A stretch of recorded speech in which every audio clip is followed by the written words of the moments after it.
Welcome to Shatter. Support the channel by liking, commenting, and subscribing. I promise even more interesting stories. Some breakups happen in silence. Mine happened in front of 7 people, 2 cocktails, and a round of fake laughter. It was a Saturday night. We were out with her friends, again. I never liked them. They spoke in hashtags and inside jokes, performed more than they conversed. But I played along. Because she asked me to. Because I thought we were a team. Until that night. We were at this rooftop bar downtown. The kind of place where drinks cost more than groceries and nobody eats the garnish. I'd barely sat down when I noticed something off. They were glancing at each other too often, whispering when I turned my head. Something rehearsed was in the air. Then it happened. Lauren leaned across the table, her smile wide and artificial, and said, "So, I've been thinking." The others went quiet. She tilted her head, looking straight through me. "I don't think we're working out," she said. "I just need space. Clarity. You know. Freedom." One of her friends, Amber, grinned and muttered, "Just tell him it's over and watch him beg." The rest chuckled. They thought this was entertainment. A scene. They'd primed her for this, built it up like a live episode of some twisted reality show. Public humiliation disguised as empowerment. They were expecting tears. A plea. Maybe even a dramatic walkout with me chasing after her. But that's not who I am anymore. I just smiled. Calm. Collected. Unbothered. Then I said it. "Perfect. Now the other girl doesn't have to hide anymore." You could feel the air collapse out of the room. Their laughter died mid-breath. One of them dropped her glass. Amber's eyes widened like she'd seen a ghost. And Lauren? She just froze. Not angry. Not hurt. Just caught. Because I wasn't supposed to have a move. I was supposed to be stunned. Crushed. Pleading for answers she'd already rehearsed. Instead, I turned their little show inside out. I stood up, nodded to the waitress, and paid the entire tab. Without a word to anyone. Just a receipt and silence. Then I walked. Not rushed.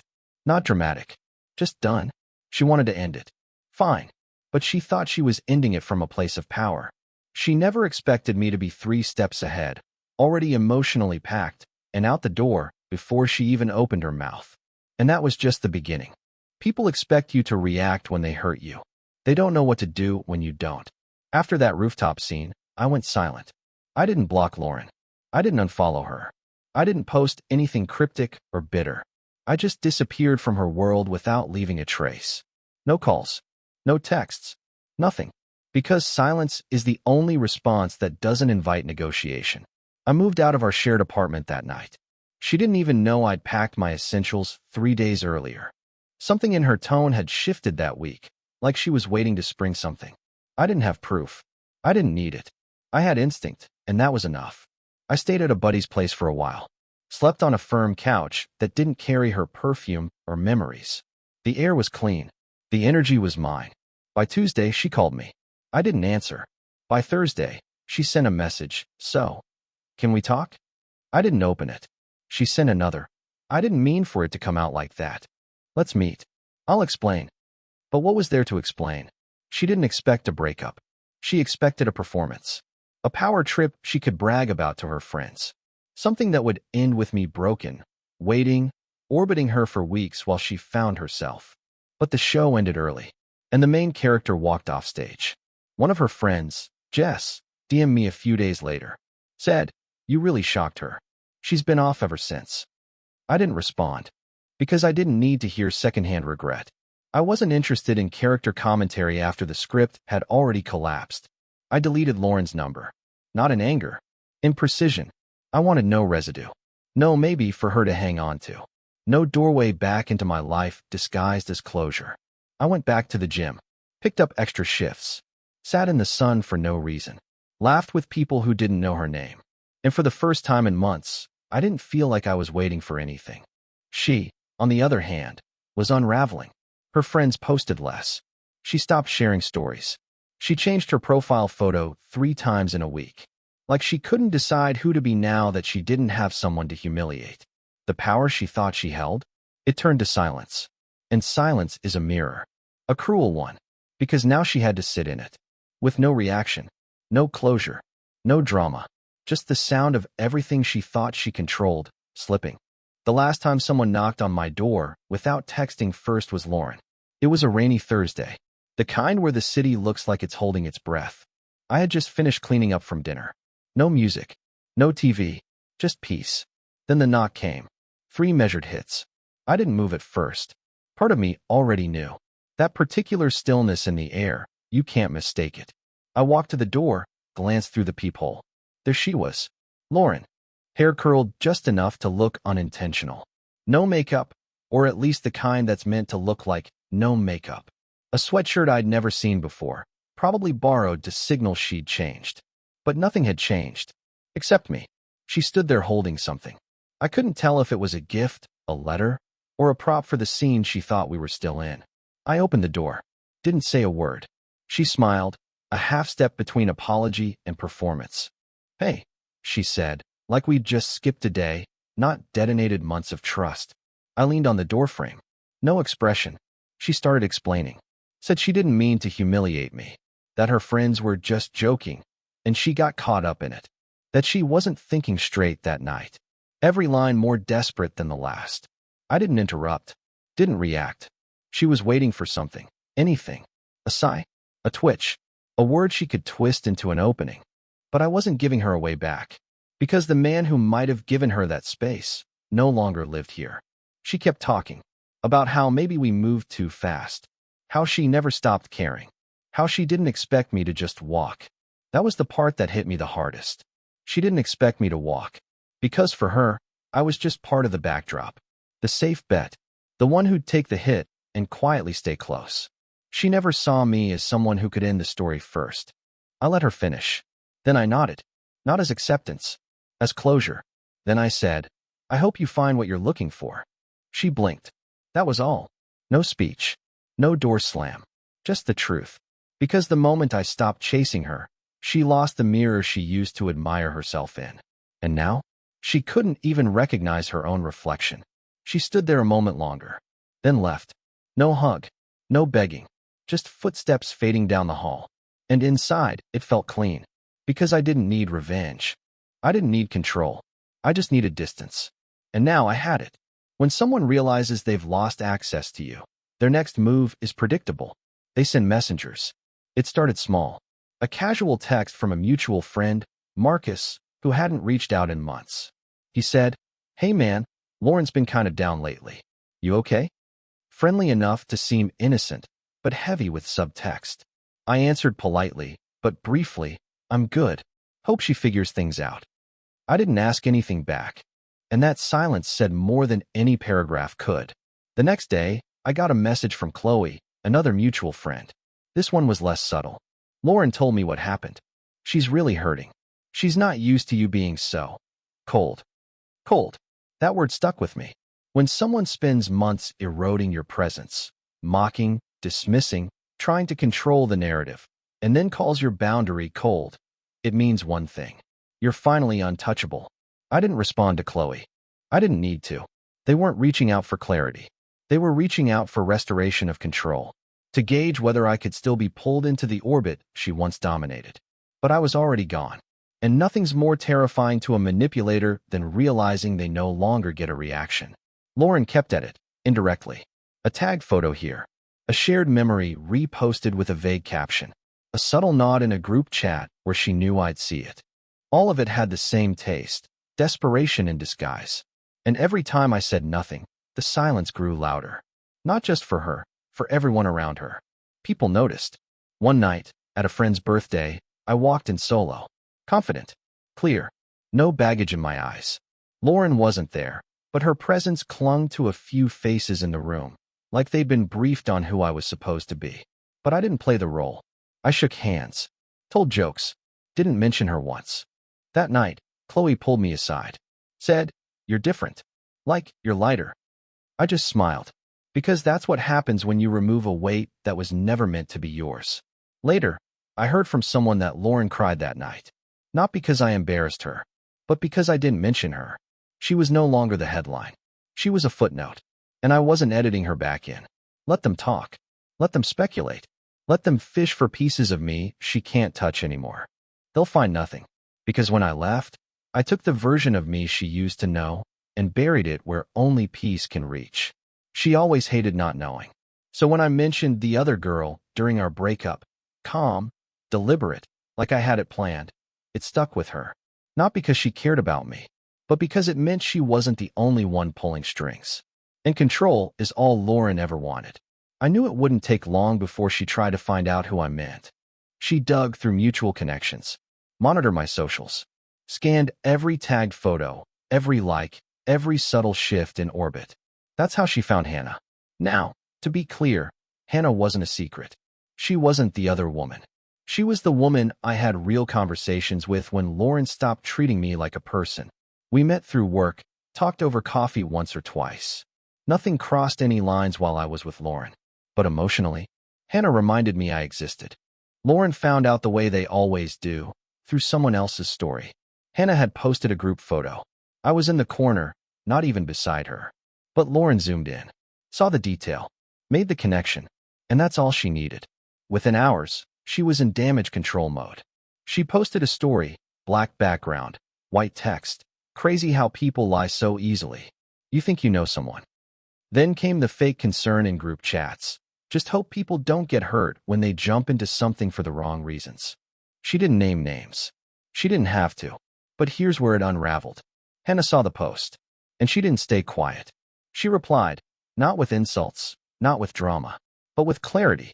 She posted a single comment under a mutual friend's picture. I wasn't with him while he was with anyone else. But I was there when he finally remembered what peace felt like. And that's not something I'll apologize for. It spread faster than Lauren expected. Because people didn't rally behind her this time. They'd seen enough. Watched the rooftop video. Someone had posted it that night. Watched how I stayed calm.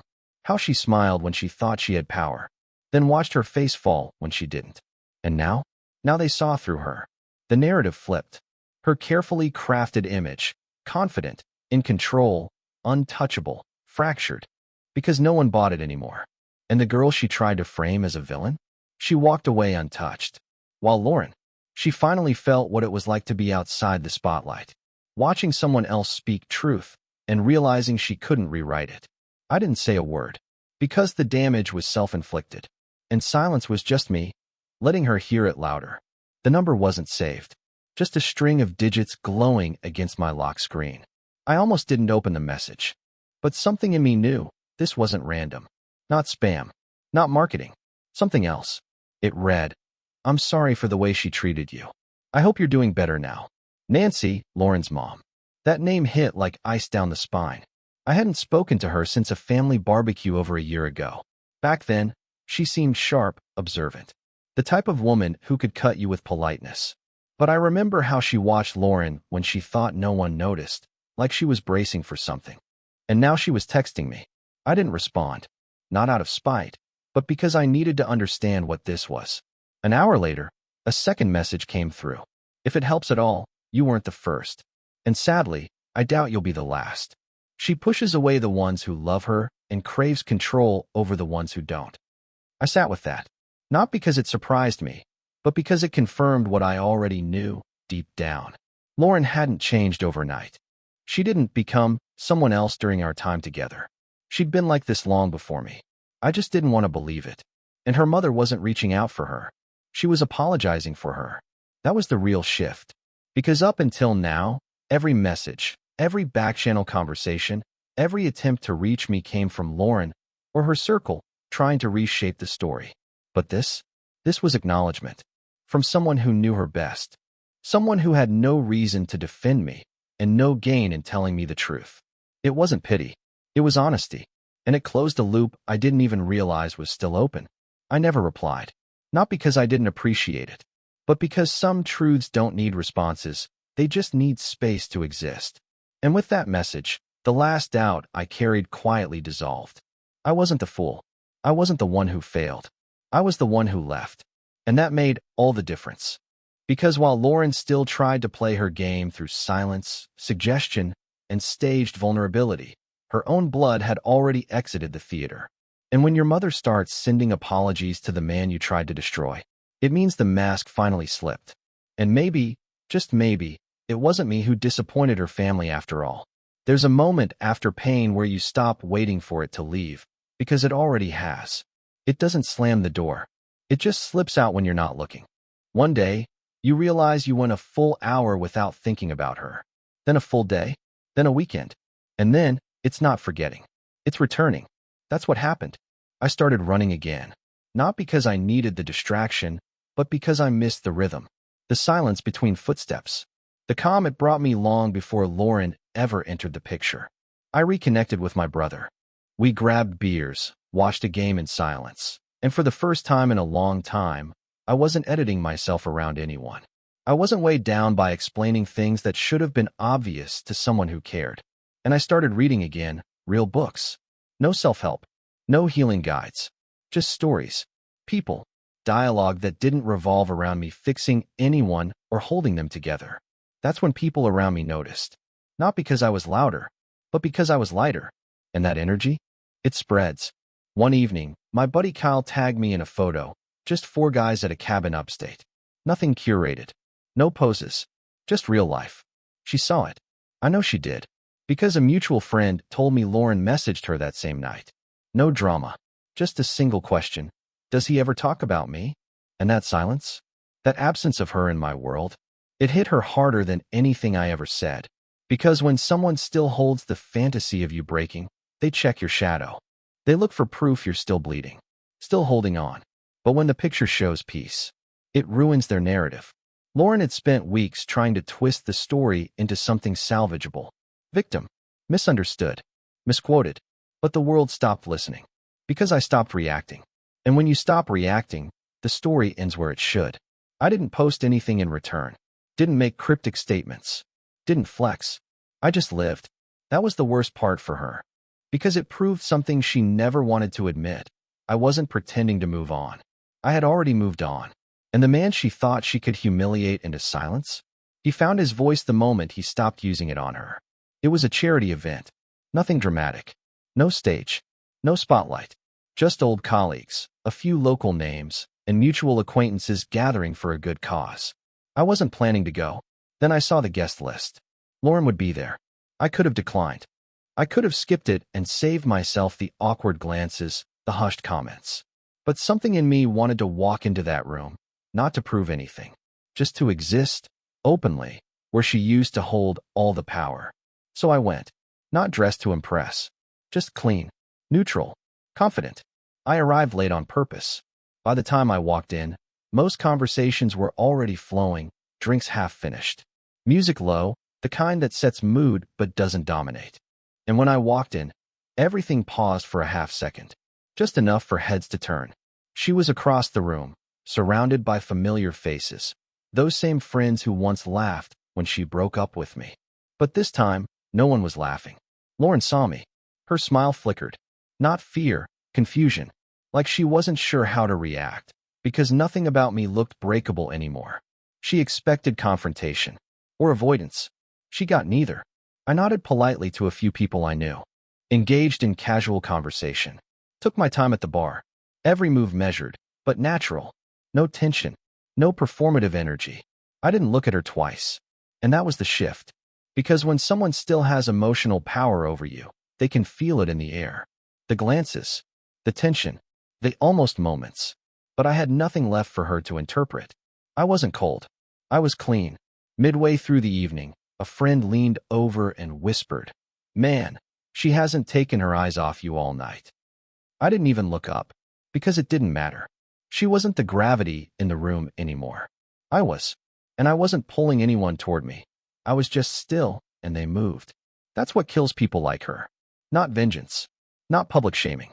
But being quietly replaced as the center of attention. Not through manipulation, but through peace. I said goodbye before the night ended.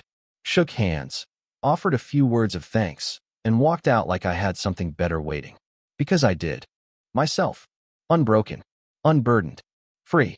And as I walked past her table, her eyes followed me, but I never looked back. She used to be the moment. Now, she was background noise in someone else's better chapter. It came late. Almost midnight. The kind of hour where your phone buzzes and your instincts sharpen. Not out of fear, just recognition. You know when a message isn't casual. It was from Lauren. Not a call. Just a single message. Longer than usual. I didn't open it right away. I watched the screen fade to black. The weight of her name sitting there, glowing for just a second too long. It wasn't anger. It wasn't some last-ditch apology caked in pride. It was quiet, hesitant. She knew she no longer had leverage. No edge. Eventually, I opened it. I know I was cruel. I thought you'd come back if I pushed hard enough. That you'd stay even after the disrespect. But watching you walk into that room the other night, you looked happy, free. And I realized, maybe you always were that man. I just couldn't see it because I was too focused on control. I don't expect a response. I just wanted you to know. I get it now. There was more. But that was the core of it. No theatrics. No blame. Just regret. And I believe it was real. But real doesn't always mean relevant. Because by the time some people understand what they destroyed, the version of you they want back no longer exists. That man she pushed? Gone. The one who would have clung to those words, searched for hidden meaning, replayed them in his head at 2 a.m. He doesn't live here anymore. Now, I read her message like a page from a book I already finished. Not with bitterness. With clarity. And that's what made the silence afterwards so powerful. I didn't reply. Not to punish. But because closure isn't always about conversation. Sometimes, it's about recognizing that the story already ended, and not every chapter deserves a sequel. I didn't delete the message. Didn't reread it. Didn't screenshot it. It simply existed. A final echo from someone who once thought she was untouchable, now reaching for something that no longer reaches back. In another life, maybe her words would have mattered. But in this one, they arrived like rain after the fire had already burned out. Too late to save anything.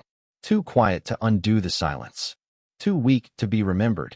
It had been months. Life had shifted. Not abruptly, not in some cinematic way. Just steady, quiet, like a tide pulling you into calmer waters without making a scene. And then it happened. A grocery store of all places. I was in line, headphones in, mind on nothing. Just a regular Saturday. That's when I felt the stare. You know the feeling. That slow, cautious glance.